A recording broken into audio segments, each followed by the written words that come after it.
In front of me is Itel S24 and today I would like to show you how you can turn on and use one-handed mode.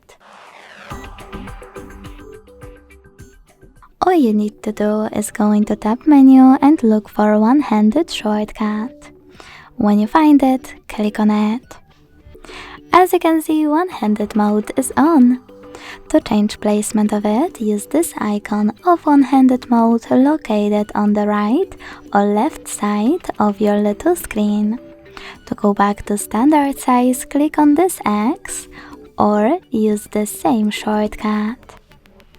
Thanks so much for watching. If you enjoyed this video, don't forget to leave a like, comment and subscribe. Bye!